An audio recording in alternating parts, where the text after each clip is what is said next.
Bismillahirrahmanirrahim. Assalamualaikum warahmatullahi wabarakatuh.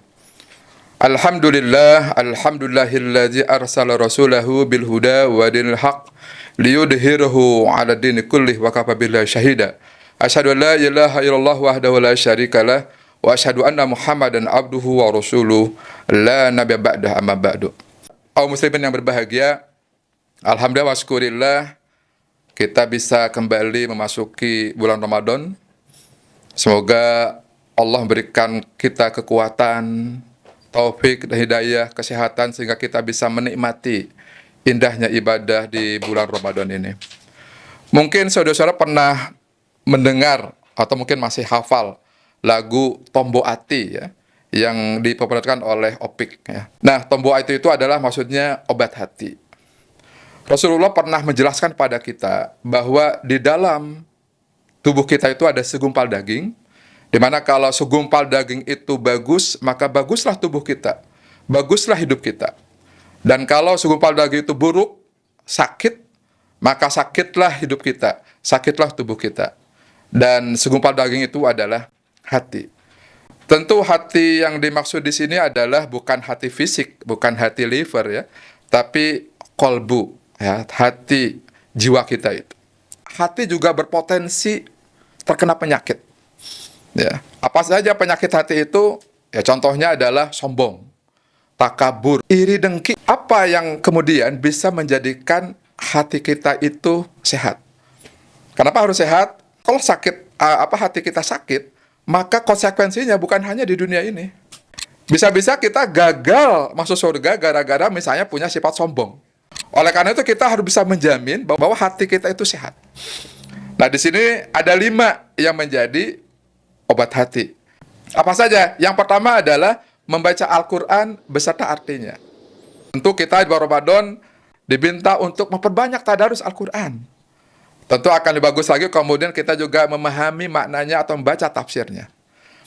Kenapa? Karena wa nunazzilu minal Qur'ani ma huwa syifa. Dan kami telah menulurkan Al-Quran sebagai syifa, sebagai obat. Di situ bisa sebagai obat fisik, ya, tubuh fisik, dan juga obat hati. Yang kedua adalah kita laksanakan sholat malam. Dan alhamdulillah di bulan Ramadan ini juga kita disunahkan untuk sholat tarawih. Kita pun disunahkan tetap melaksanakan sholat tahajud. Hanya tentu tidak, kalau di tarawihnya kita sudah melaksanakan witir, tentu kita tidak perlu witir lagi. Ketika misalnya bapak-bapak dan ibu-ibu, misalnya atau saudara-saudara, bangun untuk sahur, belum makan sahur itu kita laksanakan sholat tahajud, sholat malam. Yang ketiga adalah zikir di waktu sahur. Nah, zikir yang paling baik pada saat itu adalah memperbanyak baca istighfar. Karena Allah sangat suka kepada orang-orang yang beristighfar di waktu sahur. Wal mustaghfirina fil ashar. Dan orang-orang yang baca istighfar di waktu sahur. Yang keempat adalah berpuasa. Tentu kalau kita ingin hati kita tetap sehat, ya begitu ya. Setiap saat hati kita tetap sehat, tentu tidak cukup hanya dengan melaksanakan kewajiban puasa Ramadan. Tentu harus kita iringi dengan saum-saum sunat setelah Ramadan usai. Nah, puasa atau saum itu bisa menjadi obat hati yang luar biasa ampuh. Salah satu sumber penyakit, baik penyakit fisik maupun penyakit jiwa kita adalah makanan yang masuk ke dalam perut. Selain untuk mengendalikan atau memastikan kesehatan fisik, juga bisa mengendalikan hawa nafsu kita. Nah, penyakit-penyakit hati ini biasanya timbul dari hawa nafsu yang tidak terkendali. Nah, maka dengan memperbanyak saum, maka hati kita bisa menjadi lebih sehat lagi. Obat hati yang kelima adalah bergaul dengan orang-orang yang soleh. Rasulullah pernah mengingatkan pada kita bahwa agama seseorang itu akan ditentukan oleh agama temannya. Kata Rasulullah juga kalau kita banyak bergaul dengan pandai besi misalnya, maka kita akan kecipratan panasnya.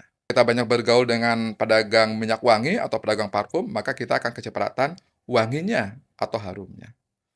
Maka sangat penting kemudian kita bergaul dengan orang baik, bergaul dengan orang soleh, agar kita juga terpengaruh dengan kebaikan mereka, dengan kesolehan mereka. Nah, di bulan Ramadan ini, insya Allah banyak momen, banyak event di mana kita banyak bisa bergaul dengan orang soleh.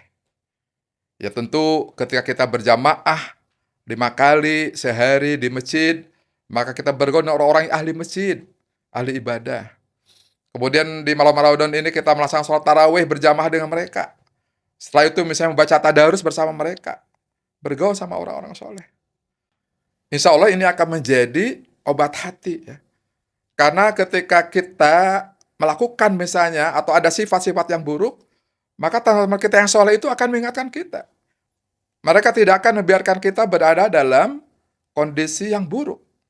Mari kita di momen yang penting di bulan Ramadan ini, kita laksanakan 5 kegiatan, 5 aktivitas yang akan menjadi obat hati kita. Apabila kita melaksanakan secara istiqomah 5 kegiatan tadi, 5 aktivitas tadi, maka hati kita akan semakin sehat. Dan kalau hati kita sehat, maka insya Allah hidup kita juga akan lebih baik.